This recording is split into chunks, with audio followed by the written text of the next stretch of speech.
ملائكته يصلون على النبي يا أيها الذين آمنوا صلوا عليه وسلموا تسليما الله আপনি যদি একটু হিসাব করেন তাহলে আপনি দেখতে পাবেন বাংলাদেশে যে কোনো সমাবেশ করতে গেলে ইনভেস্ট করা লাগে। কি করা লাগে? রাজনৈতিক সমাবেশ যেগুলি হয়, যারা রাজনীতি করেন তাদের কাছে খবর নিয়ে দেখবেন এক একটা সমাবেশ করার জন্য কি পরিমাণ খরচ করতে হয়। জনগণকে লুঙ্গি দেওয়া লাগে, অনেক সময় মহিলাদেরকে শাড়ি দেওয়া লাগে, গায়ের গেঞ্জি দেওয়া লাগে, মাথার ক্যাপ দেওয়া লাগে, বিরিয়ানির প্যাকেট দেওয়া লাগে, গাড়ি রিজার্ভ করা লাগে, এরপরে পকেট ভর্তি মানি দেওয়া লাগে, তারপরেও কর্মী খুঁজে পাওয়া যায় না। এটা কি বানানো কথা ভাই? একমাত্র ব্যতিক্রম মাহফিল হচ্ছে কোরআনের মাহফিল। যেই মাহফিলে আপনাকে নিয়ে আসার পরে যে বন্দোবস্ততে বসানো হয়েছে, কোনো বাড়িতে যাওয়ার পরে এখানে অনেক সম্মানিত ব্যক্তি আছেন, সেই ব্যক্তি এই বন্দোবস্তে কোরআনের মাহফিল ছাড়া কোথাও বসতে রাজি হবে না। বোঝেন নাই? চেয়ারম্যান সাহেব আছেন, চেয়ারম্যান সাহেব দাওয়াত দিছে যে আমার বাড়িতে তুমি এক সন্ধ্যা খাইও। ধরেন একদম দিনমজুর একটা লোক, চেয়ারম্যান সাহেবের বাড়িতে সোফা আছে, খাট আছে, চেয়ার আছে, চৌকি আছে, টুল আছে, পীড়া আছে, কিন্তু চেয়ারম্যান সাহেব এইগুলো একটাতেও বসতে না দিয়ে সারের একটা কাগজ বিছাই দিয়া উনার আঙ্গিনার মধ্যে, বারান্দার মধ্যে নিচে বলছে তুমি বসো, তোমার খাবার দিব। ওই বেচারি বলবে এইবারের মতো ভুল করে আসছে চেয়ারম্যান সাহেব, আপনি আমারে যে বেইজ্জত করলেন, আমি কি সারের কাগজে বসা মানুষ? আল্লাহ বাঁচায় রাখলে আগামী ভোট আসুক, তখন দেখব। ঠিক কিনা? যদিও চেয়ারম্যান সাহেব সুবুদ্ধির মানুষ, এগুলা করবেন না, উদাহরণের জন্য বললাম। কিন্তু আপনি কখনো খেয়ালই করেন নাই আপনি সুন্দর জামা কাপড় পরে আপনি যেই জায়গায় বসে আছেন এই জায়গা পাক সাপ, কতটুকু ভালো কতটুকু খারাপ কিচ্ছু চিন্তা করে নাই, কেবল বুঝেছে এটা কোরআনের মাহফিল, ডান বাম না তাকায় বসে পড়েছে। এটাই প্রমাণ করে কোরআন হচ্ছে জীবন্ত মুজিজা। কোরআন একমাত্র মানুষকে ঠান্ডা করতে পারে, শান্তি দিতে পারে। কোরআনের বিধান কায়েম হলে পুরা পৃথিবী ঠান্ডা হবে, এছাড়া সম্ভব নয়। ঠিক কি না? এটাই বাস্তবতা, এটাই বাস্তবতা। প্রিয় ভাইরা, কোরআন জীবন্ত মুজিজা বলি না আমরা? জীবন্ত মুজিজা মানে কি? মানে কি? মানে আপনি রাত্রেবেলা কোরআন শরীফ পড়ে আপনি রেখে দিয়েছিলেন আপনার বাড়িতে টেবিলের উপরে, সকালবেলা উঠে দেখেন ভুল করে কোরআন শরীফ নড়তে চড়তে আলমারির উপর উঠে বসে আছে, এই জন্য কোরআন জীবন্ত মুজিজা না। কোরআন জীবন্ত মুজিজা, এর প্রতিটা বিধিবিধান, এর প্রত্যেকটা সৌন্দর্য কিয়ামত পর্যন্ত বলবৎ থাকবে। মানুষের হৃদয়ে কোরআনের প্রতি যে আকর্ষণ, এটা ঈমান থাকলে কখনোই আকর্ষণ শেষ হবে না। ঠিক কি না? একটু বুঝেন, ঠান্ডা মাথায় আগে কথাগুলা বুঝে নেন। প্রিয় ভাইয়েরা, ছোট্টবেলার থেকে কত কবিতা আমাদেরকে মুখস্থ করাইছিল, এর মধ্যে একটা আজগবি কবিতা সবাই শিখেছিল, হাট্টিমা টিম টিম তারা মাঠে পারে ডিম, তাদের খাড়া দুটো শিং। এরকম কোন প্রাণীর অস্তিত্বই নাই দুনিয়ায়। ঠিক কিনা? কিন্তু এটা আপনারা শিখছি, আমরা শিখছি। এখন কেউ যদি বলে এই হাট্টিমা টিম টিম প্রত্যেক দিন তুই 10 বার করে বললে তোকে 10 টাকা করে দেবো প্রত্যেক দিন, ও রাজি হয়েছে যে ফাও ফাও যদি বলে 10 টাকা পাওয়া যায়, মাসে 300 টাকা হলো, কিছু না হলে বিকালে 1 কাপ চায়ের দাম তো হলো। এখন 1 মাস পরে ওরা খবর নিছে, এই মঙ্গলবার তুই হাট্টিমা টিম টিম 3 বার বলছিলি? বলছে হ্যাঁ বলছি। আবার শুক্রবারে ফোন করে বলছে আজকে বলছিলি? ও চিন্তা করবে কি ঝামেলায় পড়লাম রে, তোর 10 টাকা রাখতো, খেতার হাট্টিমা টিম টিম, তোর হাট্টিমা টিম টিম আমার পড়াও লাগবে না, আমার এর জন্য 10 টাকা নেওয়াও লাগবে না। ঠিক কিনা? বেশি দিন লাগবে না বিরক্ত হয়ে যেতে, 5-7 দিনের মধ্যে আপনার মাথা গরম হয়ে যাবে। কিন্তু বাপ মায়ের কাছে না বুঝে কোরআন শেখার আগে ওই যে মক্তবের মধ্যে সূরা ফাতিহাটা শিখেছিলাম, তখন বয়স ছিল 4 বছর 5 বছর। বয়স বাড়তে বাড়তে এখন কারো 50, 60, 70। নামাজে দাঁড়ানোর পরে মনেও করা লাগে না, হাত ভাঙতে দেরি, জিব্বার মাথায় সূরা ফাতিহা আসতে দেরি হয় না। কোনোদিন মনে হয় নাই এত হাজার বার পড়লাম, কই আর তো ভালো লাগে না, বরং জানেই না ভালো লাগা খারাপ লাগার অনুভূতিই নাই, আল্লাহ অটোমেটিক তার মধ্যে এটা ঢুকাই দিছে। এটাই হচ্ছে কোরআন। এই কোরআন একমাত্র আপনাকে এমন স্বাদ দিতে পারে যেই স্বাদ দুনিয়ার কেউ দেয় নাই। ঠিক কিনা? আমি যে বললাম কোরআনের বিধান আমাদেরকে কি দিতে পারে, আমি একটা ছোট্ট উদাহরণ দেই। ভালো করে খেয়াল করেন, কোরআন যে আমাদেরকে ঠান্ডা করতে পারে, কেমনে পারে? হজে গিয়েছি, হজে যাওয়ার পরে হজের সবচেয়ে ব্যস্ততম দিন মক্কাতে হচ্ছে 7 জিলহজ। 7 জিলহজে দুনিয়ার যত হাজি, সব হাজি মক্কা শরীফে হাজির। কেননা 8 তারিখে মিনা, 9 তারিখ আরাফাত, কোনো হাজির আর বাহিরে থাকার সুযোগ নাই, আসা শেষ। সাদা কালো, ছোট বড়, জ্ঞানী অজ্ঞানী, খোঁড়া কানা, ছোট বড়, দুনিয়ার সব প্রান্তে থেকে মানুষ, 30 লক্ষের উপরে মানুষ মক্কা শরীফে হাজির। মাগরিবের ওয়াক্ত হয়ে গেছে। ওয়াক্ত হওয়ার পরে মানুষ যে কে কোন দিকে যায়, কি করে, কোনো তাল নাই, গোল নাই, মানে মানুষ আর মানুষ, পা ফেলার জায়গা নাই। যেই না মুয়াজ্জিন আজান দিছে, আল্লাহু আকবার, আল্লাহু আকবার, এই যে মাগরিবের আজান শুরু হয়েছে, মানুষের আরো ব্যস্ততা বেড়ে গেছে। আইরে ওযু নাই কার, কে কোন জায়গায় নামাজ পড়বে, কাতার কোন জায়গায় ধরবে, ব্যস্ত আর ব্যস্ত। মনে হচ্ছে এই মানুষকে আর দুনিয়ার কেউ বোধহয় থামাতে পারবে না। এই বিশৃঙ্খলা কেমনে থামবে? আজান শেষ, 5 মিনিট পরে ইকামত শুরু হয়েছে। আল্লাহু আকবার, আল্লাহু আকবার, আল্লাহু আকবার, আল্লাহু আকবার, আশহাদু আল্লা ইলাহা ইল্লাল্লাহ, আশহাদু আন্না মুহাম্মাদার রাসূলুল্লাহ। আল্লাহু আকবার, মুকাব্বির আছে সাথে, আল্লাহু আকবার। দাঁড়ায় গেছে, ইমাম সাহেব তেলাওয়াত শুরু করছে, আলহামদুলিল্লাহি রাব্বিল আলামিন, আর রহমানির রহিম, মালিক ইয়াউমিদ্দিন। এই যে পড়তে পড়তে গায়রিল মাগদুবি আলাইহিম ওয়ালাদ-দাল্লিন আমিন, এর মধ্যে যেই 30 লক্ষ লোক ওই আল্লাহু আকবার থেকে এই 40 সেকেন্ডের মধ্যে 30 লক্ষ মানুষ ঠান্ডা হয়ে গেছে। মনে হচ্ছে যেন আর হারামের আশপাশে নিঃশ্বাস ছাড়া কোনো শব্দ নাই। যেই আল্লাহু আকবারের ধ্বনির মোড়ে 30 থেকে 40 সেকেন্ডের মধ্যে 30 লক্ষ মানুষকে ঠান্ডা করা যায়, ওই আল্লাহর কালামের বিধান যদি এই দুনিয়ায় বলবৎ হয়, 1 থেকে 3 বছরের মধ্যে পুরা পৃথিবীকে ঠান্ডা বানায় দেওয়া সম্ভব। এটাই বাস্তবতা। পৃথিবীর ফাসাদ, পৃথিবীর অন্যায়, পৃথিবীর জুলুম, এইগুলা ঠান্ডা করতে হলে কোরআন ছাড়া কোনো বিকল্প নাই। আপাতত আমরা চিন্তা করি যে আজকের ময়দানে যারা আসলাম, এই কোরআন আমাদেরকে কি বেনিফিট দিতে পারে, এইটা আমাদের জন্য কতটুকু দরকার, এটা আমাদের জন্য জানা দরকার, ঠিক কি না? আল্লাহ রাব্বুল আলামিন বলছেন, তোমরা যারা কোরআন শোনার জন্য এসেছো, এই কোরআন তোমাদেরকে পরাজিত করতে আসে নাই, কোরআন তোমাদেরকে বিজয়ী করতে আসছে। আল্লাহ কোরআনে বলছেন, বাল নাকযিফু বিল হাক্কি আলাল বাতিল ফায়াদমাগুহু ফাইযা হুয়া যাহিক ওয়া লাকুমুল ওয়াইলু মিম্মা তাসিফুন। আমার আল্লাহ রাব্বুল আলামিন বলছেন, ও দুনিয়ার মানুষ, বাল নাকযিফু বিল হাক্কি আলাল বাতিল, এই কোরআন তোমাকে কি দিবে তুমি জানো নাকি? নাকযিফু, আল্লাহ বলছেন এই কোরআন আসছে আঘাত করার জন্য, পরিবর্তন করার জন্য। কোরআনটা হচ্ছে হক, ইসলামটা হক, তোমার ইমানটা হচ্ছে বুনিয়াদি হক। আল্লাহ বলছেন এই ইমান, এই ইসলামে কোরআন আঘাত করবে বাতিলের উপরে। আল্লাহ বলছেন এমন আঘাত করবে। আঘাতটা কেমন হবে? আল্লাহ বলছেন ফায়াদমাগু, এইটা আঘাত করবে তার ব্রেনে, এইটা আঘাত করবে তার এমন পরিবর্তনের জায়গাতে, তার নৈতিকতার জায়গায়, তার আদর্শের জায়গায়। আপনি দুনিয়ার বুকে যত আঘাতের কথাই চিন্তা করেন, মাঝে মাঝে তো আমি বলে থাকি, আপনার কবুরহাট এলাকায় 2 জন মানুষ আপনাদের এলাকায় গন্ডগোল লাগায়া একজন আরেকজনের হাত ভেঙে দিছে, কুষ্টিয়া সদর হাসপাতালে ভর্তি করছেন। করার পরে রাত্রেবেলা ওই ছেলেটার হাত গলার মধ্যে ঝুলানো, ব্যান্ডেজ করে। ডাক্তারকে খানিকক্ষণ পরে বলছে কখন বাড়ি যাব? বলে আর একটা দিন থেকে যান, কেননা আপনার হাতের যে অবস্থা, আগামীকালকে এক্সরে দেখার পরে বোঝা যাবে যে আপনাকে রিলিজ দেওয়া যাবে কি যাবে না। রাত্রে ব্যথায় টনটন করে হাত, ডাক্তার একটা ব্যথার ইঞ্জেকশন দিছে।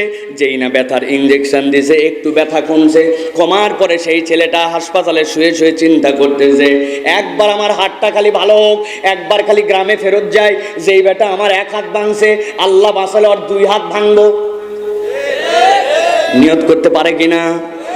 আরেকজনের ভাঙছে পা, ওইটাকে কুষ্টিয়া মেডিকেল ফেরত দিয়ে বলছে ঢাকা পাঠায় দেন। পঙ্গু হাসপাতালে নিয়ে গেছে, যাওয়ার পরে পায়ের মধ্যে ব্যান্ডেজ লাগানোর পরে 5 ইঞ্চি 2টা ইট দিয়ে পা টানা দিছে, পা ঝুলে আছে তার, টানা দেওয়া পা ব্যথায় তার কাতরানো অবস্থা। রাত্রেবেলা যখন ব্যথার ইঞ্জেকশন দিছে, দেওয়ার পরে ডাক্তার চলে যাওয়ার পরে ভাবতেছে একবার খালি আমার পাটা ঠিক হোক, আর একবার খালি গ্রামে ফেরত যায়, যেই বেটা আমার 1 পা ভাঙছে আল্লাহ মাসাল ওর 2 পা, ওর বাপের 2 পা, ওর বেটার 2 পা, 6 পা ভাঙলো। এরকম চিন্তা করতে পারে কিনা ভাই? কিন্তু একটুখানি ভেবে দেখেন তো, কোনো ব্যক্তি যদি গন্ডগোল করার পরে তার মাথার মধ্যে কেউ একটা বাড়ি দিয়েছে, দেওয়ার পরে এই বেটার হুঁশ নাই, হুঁশারা হয়ে গেছে, এখন তার জ্ঞান নাই, এই জ্ঞানহান অবস্থায় তার একটা হাতও ভাঙছে, তার একটা পাও ভাঙছে। কিন্তু যেই বেটার জ্ঞান নাই, ওই বেটার জ্ঞান না থাকা অবস্থাতে তার হাত ভাঙ্গা পা ভাঙ্গা এইগুলা তার কাছে কোনো মিনিং নাই। জ্ঞান না থাকলে ও কার কি ভাঙবে টাঙবে এই চিন্তা করার সুযোগ নাই, কেননা তার নিজেই এখন কোমার মধ্যে আছে, অজ্ঞান অবস্থায় আছে, ঠিক কি না? আল্লাহ রাব্বুল আলামিন এই জন্য বলছেন ফায়াতমাগু ফাইযা হুয়া যাহিক ওয়া লাকুমুল ওয়াইলু মিম্মা তাসিফুন।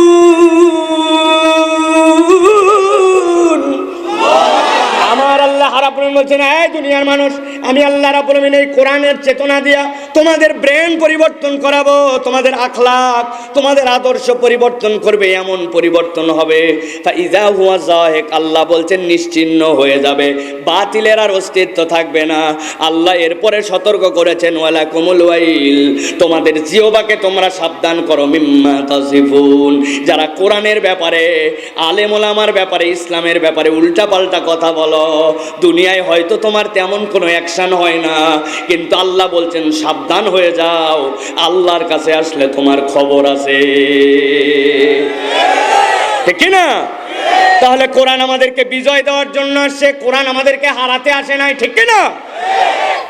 এখন যে কোরআনের ময়দানে বসে আছি, আমাদের জন্য কি উপকার হবে? আল্লাহ রাব্বুল আমিন বলছেন নবীকে বলে জানায় দেন, ওয়ামান আরাদাল আখিরাতা ওয়া সাআলাহা সায়াহা ওয়া হুয়া মুমিন। কতক মানুষ দুনিয়াতে আছে যারা পরকালের জিন্দেগি পছন্দ করে, পরকালমুখী তার জীবনটা চালায়, কেবল মুখের ডায়লগ দেয় না।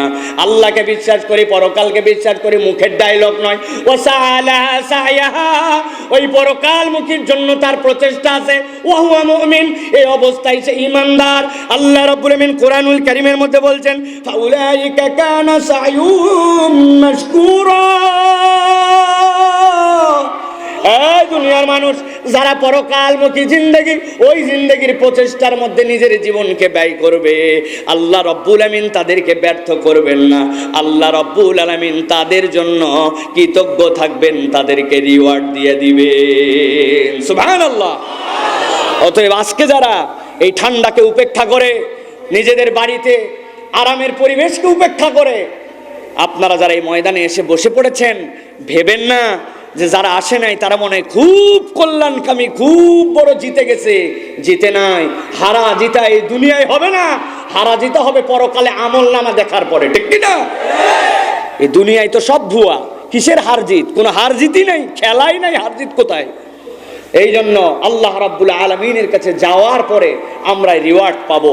এই জন্য আমরা কোরআনুল কারীম যারা শুনতে এসেছি, যারা আয়োজন করেছেন, এটা একটি মুবারক মাজলিস।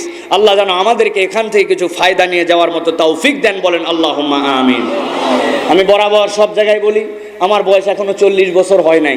এই হিসাবে আমার শ্রোতা যারা ইয়াং, তারা, আমার কোনো মুরব্বীর শ্রোতা নাই। যারা 40-এর উপরে তাদের জন্য উন্মুক্ত ছুটি, আপনারা মন না চাইলে বাড়ি চলে যাবেন। আপনাদের কোন বহু ওয়াজ শুনছেন আপনারা বাবারা, আপনারা যা ওয়াজ শুনছেন এই ওয়াজ এত দূর পর্যন্ত করতেই পারি নাই আমরা। কিন্তু আমার শ্রোতা হচ্ছে ইয়াং যারা, আপনার ওয়াজ ভালো লাগলেও থাকা লাগবে, আপনার ওয়াজ ভালো না লাগলেও থাকা লাগবে। আছেন তো ইনশাআল্লাহ?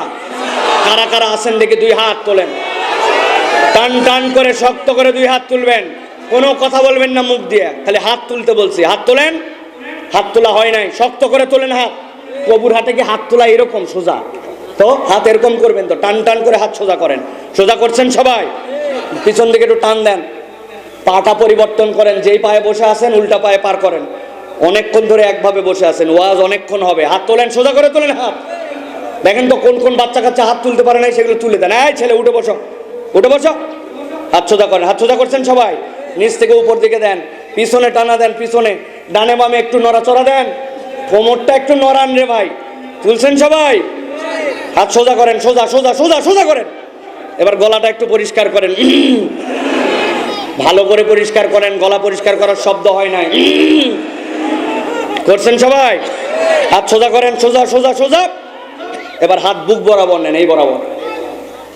আমি এবার একটা তাকবীর দিব, আপনারা আল্লাহু আকবার বলে হাত দুটো উপর দিকে ছুড়ে দিবেন। পারবেন না ইনশাআল্লাহ?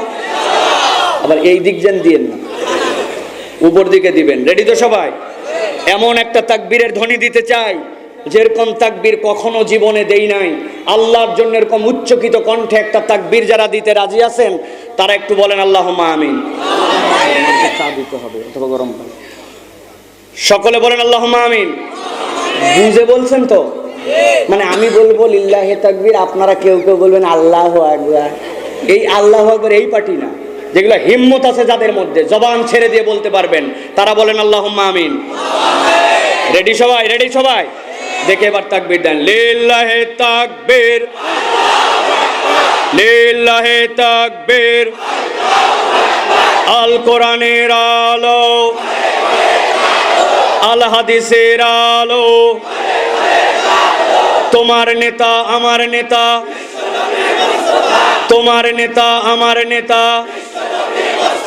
লিল্লাহি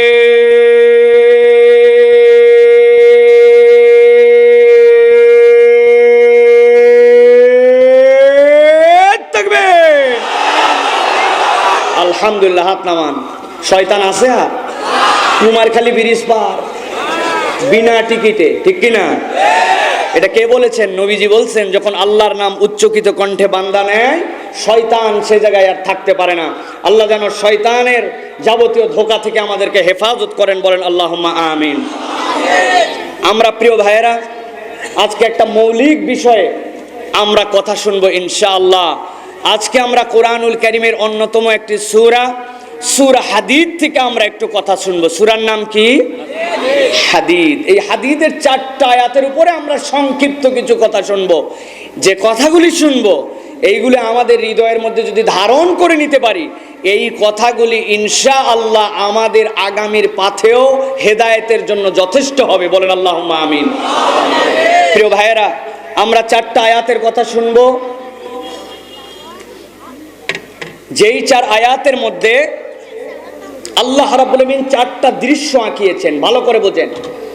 এই 4টা দৃশ্য পর পর মিলে যাওয়ার পরে একটা পূর্ণ চিত্র আমাদের সামনে আসবে। আমরা যদি এই প্যান্ডেলকে কল্পনা করি, উপর দিকে এদিকে একটা কাপড়, এদিকে একটা কাপড়, পিছনে একটা প্যান্ডেল, সামনে দেখে মনে হচ্ছে এক সামিয়ানা, কিন্তু আলাদা আলাদা 4টা মিলায়ে এই কমপ্লিট একটা প্যাকেজ। তো আমরা 4টা আয়াতে কারিমা থেকে আল্লাহ রাব্বুল আলামিনের এই বার্তাগুলা নিয়ে একটা কমপ্লিট প্যাকেজ নিয়ে ইনশাআল্লাহ আমরা বাড়িতে যাব। আল্লাহ যেন যে কথাগুলি শুনলে বললে আমল করার নিয়ত করলে আমাদের তাকদীরকে আল্লাহ বুলন্দ করে দিবেন, সেরকম কিছু বলা, শোনা এবং আমল করার নিয়তে থাকার তৌফিক দেন। একটা জবান বন্ধ রাখবেন না, বলেন আল্লাহুম্মা আমিন। কেউ বাদ গেছে? ইউটিউবাররা বাদ গেছে নাকি? বৃথা এরপরে দিয়ে ফজর না পড়ে ঘুমায় গেছে আছে, এরকম অনেকগুলো আছে। আল্লাহ এদেরকেও হেদায়েত দেখ, বলেন আল্লাহুম্মা আমিন। তবে ভালো দিকটা বেশি, ওদের কল্যাণেই এই দ্বীনের বার্তাগুলো আমাদের ছড়ায় যায়। আল্লাহ তাদেরও রিজিকে বরকত দেখ, বলেন আল্লাহুম্মা আমিন। তাহলে চলেন আমরা সকলে সরাসরি কোরআনুল কারীমের মধ্যে এখন প্রবেশ করব। সকলেই বিতাড়িত শয়তান থেকে আশ্রয় প্রার্থনা করে সকলে আমার সাথে সমস্বরে একযোগে পড়েন, আউযু বিল্লাহি মিনাশ শাইতানির রাজিম, বিসমিল্লাহির রহমানির রহিম। يوم ترى المؤمنين والمؤمنات يسعى نورهم بين أيديهم وبأيمانهم بشراكم اليوم جنات। আমার আল্লাহ রাব্বুল আলামিন নবীজি সাল্লাল্লাহু আলাইহি সাল্লামকে বলছেন, হে আমার হাবিব, যখন আপনার উম্মতের মধ্যে প্রথম দিককার মানুষেরা ঈমান আনতে শুরু করলো। মক্কার বুকে প্রত্যেকটা ঈমানদারের সাথে কি খারাপ ব্যবহার করা হয়েছে, কি জুলুম করা হয়েছে আপনি দেখেছেন হাবিব। সেই জায়গাতে এক একজনের প্রতি যে জুলুমের স্টিম রোলার চালানো হয়েছে, মক্কার মানুষ ইতিপূর্বে যত খারাপই হোক এরকম জুলুম তারা দেখে নাই। কাউকে বা রোদের মধ্যে মুখটা আসমানের দিকে করে বালুকাময় প্রান্তরের মধ্যে শুইয়ে দেওয়া হয়েছে, কারো জন্য অঙ্গার জ্বালায় নিভানোর পরে ওই জালের উপরে জ্বলন্ত কয়লার উপরে শোয়া দেওয়া হয়েছে। কাউকে বা উটের পিছনে বেঁধে বেঁধে ওই মরু প্রান্তরের মধ্যে ঘোড়া দাবড়ায় দেওয়া হয়েছে, উট দাবড়ায় দেওয়া হয়েছে। এই কষ্টগুলো নবী আপনি দেখেছেন। কিন্তু আল্লাহ রাব্বুল আমিন আপনাকে ভিন্ন একটা চিত্র দেখাবেন কিয়ামতের দিনে, যেই দিন আল্লাহ রাব্বুল আমিন আপনাকে ওই হাশরের ময়দানে মাকামে মাহমুদে বসাবেন। ওই দিন মাকামে মাহমুদে বসার পর আপনি দেখতে পাবেন ভিন্ন একটা চিত্র। কি চিত্র? আল্লাহ বলছেন ইয়াউমা তারাল মুমিনিনা ওয়াল মুমিনাত ইয়াসআ নূরুহুম বাইনা আইদিহিম ওয়া বিআইমানিহিম। আল্লাহ বলছেন ওই দিন দেখবেন ঈমানদার পুরুষ যারা আর ঈমানদার নারী যারা, রব্বুল আমিন তাদের সামনে থেকে আর ডান থেকে একটা আলো দিয়ে দিবেন। এই আলোটা এমন দীপ্তিময় হবে, এই আলোটা ঈমানদারদের ডান থেকে আর সামনে থেকে দৌড়াদৌড়ি করতে শুরু করবে। যেই না ঈমানদাররা আলো পেয়ে যাবে, নবী দেখবেন একদল ফেরেশতা চলে আসবে। আসার পরে ওই মানুষগুলাকে বলতে শুরু করবে বুশরাকুমুল ইয়াউম, আজকের দিনে তোমাদের জন্য শুভ সংবাদ, জান্নাত তোমাদের জন্য। রব্বুল আমিন একটা জান্নাতের ঘোষণা দিয়েছেন, জান্নাতুন তাজরি মিন তাহতিহাল আনহার, যেই জান্নাতের পায়ের নিচ দিয়ে তোমাদের জন্য নহরমালা প্রবাহিত। আল্লাহ বলছেন খালিদিনা ফিহা, ওই জান্নাতে একবার ঢুকবি আর বের করা হবে না। রব্বুল আলামিন বলছেন ও দুনিয়ার মানুষ, তুমি সামান্য একটুখানি দুইটা ছেলে বিশ্ববিদ্যালয়ে চান্স পেয়ে গিয়েছিল, তুমি মনে করছো সফল হয়ে গেছো। আগে মানুষের বাড়িতে কাজ করতে, এখন নিজের একটু জমি হয়ে গেছে, তুমি মনে করেছো সফল হয়ে গেছো। তোমার সফলতার ক্ষুদ্র যে মানদণ্ড, এইগুলা একটাও আল্লাহর কাছে প্রকৃত সফলতা নয়। আল্লাহ বলছেন যে ঈমানদারদের সামনে থেকে আর ডান থেকে আলো, জান্নাতের ঘোষণা পেয়ে গেল, জান্নাতে ঢুকলে আর বের করা হবে না বলে দেওয়া হলো। আমার আল্লাহ বলছেন আমি রব্বুল আমিন তাদের ব্যাপারে বললাম যালিকা হুয়াল ফাউজুল আযীম, এই ঘোষণা প্রাপ্ত দল হচ্ছে চূড়ান্ত সফল। সুবহানাল্লাহ। এক নম্বর আয়াতে কারিমার চিত্র মাথার মধ্যে নিয়ে ফেলেন। আমার 4টা আয়াত বলবো, বলেছি একটা আয়াত শেষ। এক নম্বর, নবীজি সাল্লাল্লাহু আলাইহি ওয়াসাল্লাম বসে আছেন, ঈমানদারকে দেখতে পাচ্ছেন, তাদের সামনে থেকে ডান থেকে আলো, আর আল্লাহ রাব্বুল আমিন তাদের ব্যাপারে জান্নাতের ঘোষণা দিয়ে দিলেন। আর ওই মানুষগুলাকে সফল কাম হিসাবে আল্লাহ ঘোষণা দিয়ে দিলেন। ওই ময়দানে আল্লাহ রাব্বুল আমিন বলছেন এবার দ্বিতীয় একটা চিত্র সেখানে ঘটবে। দ্বিতীয় চিত্রটা কি? আল্লাহ রাব্বুল আমিন বলছেন নবী আপনি দেখতে পাবেন ইয়াউমা ইয়াকুলুল মুনাফিকুনা ওয়াল মুনাফিকাতু লিল্লাযীনা আমানু যুরুনা নাকতাবিস মিন নূরিকুম। আল্লাহ রাব্বুল আমিন বলছেন নবীজি ওই ময়দানেই দেখবেন এবার মুনাফিক পুরুষ আর মুনাফিক নারীরা এসে হাজির।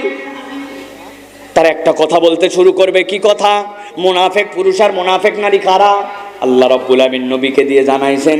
সংক্ষেপে যদি মুনাফিকের সংজ্ঞাটা জেনে রাখেন তাহলে এইভাবে বলতে পারি, যার অন্তরের মধ্যে আল্লাহর মহব্বত নাই, ইসলামের প্রতি পূর্ণ ভালোবাসা নাই, ইসলাম যারা পালন করে তাদের প্রতি তার অন্তরের মধ্যে 100% ভালোবাসা নাই, অন্তরের মধ্যে বিদ্বেষ লালন করে, কিন্তু ভিতরে ভিতরে ইসলামের বিপক্ষে থাকলেও সমাজ সংস্কৃতির জন্য উপরে উপরে মুসলমানদের সাথে তালগোল দিয়ে চলা লাগে, ভিতরে ইসলাম অপছন্দ, উপরে উপরে ইসলাম পছন্দ দেখায়, এরাই হচ্ছে কোরআন হাদিসের দৃষ্টিতে মুনাফিক। ঠিক কি না? আপনি একটা মাহফিলের আয়োজন করবেন, যারা আয়োজন করে তারা জানে, সবাইকে দেখলে বাবা খুব ভালো কাজ মাহফিল করো, কিন্তু খবর পাওয়ার পরে এদিকে বলে করো, টাকা চাইলে 500 দিবে, কিন্তু খবর নিয়ে দেখবেন ভিতরে ভিতরে খবর লাগাইছে এত আজ এত মাহফিল কি দরকার রে, দেখ তো কেমনে বন্ধ করা যায়, এত মাহফিলের প্রয়োজন আছে নাকি, উপরে বলে করো এদিকে বলে মাহফিল বন্ধ করো। এইরকম মুনাফিক মার্কা মুসলমান কবুরাটে নাই? আছে। আমার আল্লাহ রাব্বুল আমিন বলছেন ভালো করে খেয়াল করো, ইয়াউমা ইয়াকুলুল মুনাফিকুনা ওয়াল মুনাফিকাতু লিল্লাযীনা আমানু যুরুনা নাকতাবিস মিন নূরিকুম কিলা ইরজিউ ওয়ারাকুম ফালতামিসু নূরা। আমার আল্লাহ রাব্বুল আলামিন বলছেন ওই দিন মুনাফিক পুরুষ আর মুনাফিক নারীরা ইমানদারের কাছে যাবে, নবীরা দেখবেন আপনি, তারা যে বলবে ওই ইমানদার একটু দাঁড়াও।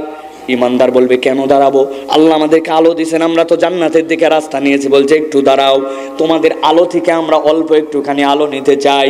কেন আলো নিবা, বলে দেখো আমাদের কোনো আলো নাই, আমাদের সামনে আলো নাই, ডানে আলো নাই, ময়দান বিভীষিকাময়, এখন তো আমাদের বিপদ আর বিপদ, তোমরা একটু দাঁড়াও, তোমাদের থেকে একটু আলো নিব, অল্প একটু আলো নিব। কতটুকু নিবে, অল্প একটু।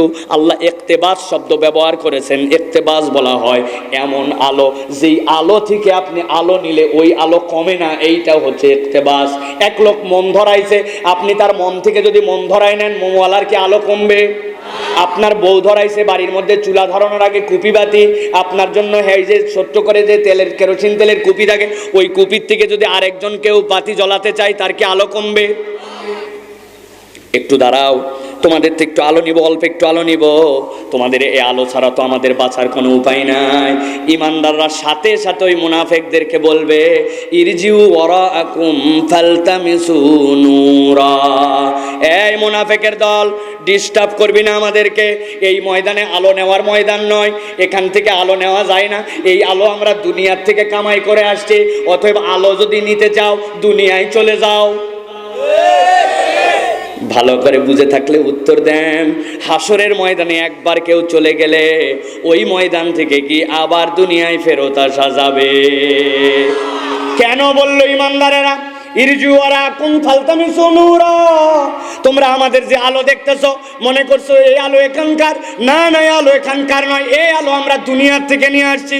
আমি মাঝে মাঝে উদাহরণ দেই, এই যে মোবাইলের মধ্যে একটা লাইট জ্বলাইছি, দেখতে পাইছেন আপনারা? বলেন তুই আলো কোথাকার? মোবাইলের। কিন্তু একটু ভালো করে বিশ্লেষণ করে দেখেন তো আলো কোথাকার। এক লোক কুবেরহাট বাজারের মধ্যে গেছে, কবুরহাটে, সকালবেলা যাওয়ার পরে দেখে তার মোবাইল পকেটের মধ্যে কান্দে। কিরে মোবাইল আবার কান্দে নাকি? আপনাদের এলাকায় মোবাইল কাঁদে? আরে কাঁদে, আপনি জানেন না? হঠাৎ করে পকেটের মধ্যে শোনে যে মোবাইল কত কত কত কত কত কত কত, কিরে বাইর করে দেখে 10%-এর নিচে চার্জ নেমে গেছে। 10%-এর নিচে চার্জ নামলে মোবাইল কত কত কত কত করে খানিকক্ষণ পর পর, ঠিক কি না? ও চিন্তা করছে হায় আল্লাহ, সারা রাজ্যে চার্জ দিয়ে থুইছিলাম, কই হলো? আসলে চার্জ দিছিল ঠিকই, কিন্তু সুইচটা চাপে নাই, চার্জ উঠছে ভাই। তাহলে মোবাইলের এই যে আলোটা কোথার থেকে?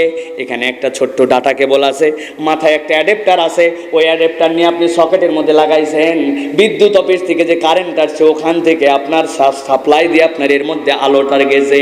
মূলত মোবাইল থেকে আলো জ্বললে মনে হলেও আসলে ওই আলোটা এখানকার নয়, আলোটা আমাকে হাওলাত করে আনা লাগছে, ঠিক কি না? আল্লাহ রাব্বুল আলামিন বলছেন ইমানদাররা বলবে ইরজিউ ওয়ারাকুম ফালতামিসু নূরা। এই মুনাফিকের দল মনে করছে এই আলো এই ময়দানের, এখানকার আলো এটা নয়, আলো যদি নিতে চাও দুনিয়ায় চলে যাও, আর হাসরের ময়দানে একবার গেলে আর দুনিয়ায় ফেরত আসা যাবে না। দুইটা আয়াত শেষ, ভালো করে চিত্রগুলা মাথার মধ্যে গেঁথে নেন। 1 নম্বর ইমানদারদের আলো, মুনাফিকদের আলো নাই, মুনাফিকরা ইমানদারদের থেকে আলো নিতে চায়। আল্লাহ বলছেন এবার 3 নম্বর চিত্র সেখানে হবে। মুনাফিকরা তো জানে দুনিয়ায় যাওয়ার উপায় নাই, একটুখানি বকা খাইছি তাতে কি যায় আসে, এখন যেমনি হোক কলা কৌশলে আমাকে একটু আলো ম্যানেজ করতে হবে। ইমানদারের কাছে যাই বলবো ইমানদার ভাই, তুমি যাই মনে করো আমার তো দুনিয়ায় যাওয়ার জো নাই, অতএব তুমি আমাকে একটু আলো দাও ভাই, প্লিজ একটু আলো দাও। এই তুমি এদিকে কাটে পড়তেছো কেন, আমাকে দাও কেন, আলো দাও। আমার আল্লাহ রাব্বুল আলামিন বলছেন দুনিয়ার বুকে রব্বুল আলামিন মুমিন আর মুজরিম এই দুই দলকে আল্লাহ রাব্বুল আলামিন একসাথে রেখেছিলেন। মৌলিক নিয়ামত দিতে আল্লাহ রাব্বুল আলামিন কাউকে আলাদা করেন নাই, ঠিক কি না? আপনার এলাকায় 5 ওয়াক্ত নামাজ পড়ে, নামাজ একটুকু ছাড়ে না, ওই বেটা ধান লাগাইছে ইরির সিজনে 1 মণ 1 বিঘায় তার হয় 20 মণ। আর যেই বেটা নামাজ পড়ে না, সাপ্তাহিক মুসল্লি আছে না, তাও আবার সবার আগে যায় না, মোবাইল টিপতে টিপতে টিপতে টিপতে ঘড়ির দিকে তাকায় 11টা 1:15, এরপরে মসজিদের বারান্দাতে যাও, খানিকক্ষণ টিপাটিপির পরে যখন মুয়াজ্জিন বলে কদ কামাতিস সালাহ, তখন ইনি পকেটের মধ্যে মোবাইল রেখে দিয়ে দৌড় লাগায় মসজিদের ভিতরে, এক জুতা বারান্দায় আরেক জুতা ভিতরে। এরকম ভিআইপি মুসল্লি আছে না ভাই? ওই ভিআইপি মুসল্লিও 1 বিঘা ক্ষেত লাগাইছে, ইরি একজন 5 ওয়াক্ত নামাজ পড়ে 1 বিঘায় তার 20 মণ, আর যেইটা সাপ্তাহিক মুসল্লি তার 1 বিঘায় 1 মণ। না, দুইজনকে রব্বুল আমিন মৌলিক নিয়ামত দেন। সূর্য থেকে যে আলো পান ওইটা ইমানদার আর বেঈমান উভয়ের জন্য আসে, অক্সিজেন উভয়ের জন্য আসে, কিন্তু আল্লাহ বলছেন হাসরের দিনে আর এই কারবার থাকবে না। যেই না মুনাফিকরা ইমানদারদেরকে ডিস্টার্ব করবে, খেয়াল করেন, বারবার বলবে আলো দাও আলো দাও, আমার আল্লাহ রাব্বুল আমিন বলবেন আজকের দিনে তো তোমাদেরকে আর একসাথে রাখা হবে না। আল্লাহ রাব্বুল আমিন বলছেন সাথে সাথে তৃতীয় একটা চিত্র আসবে, ফাদুরিবা বাইনাহুম বিসুরিল লাহু বাব বাতিনুহু ফীহি রাহমা ওয়া যাহিরুহু মিন কিবালিহিল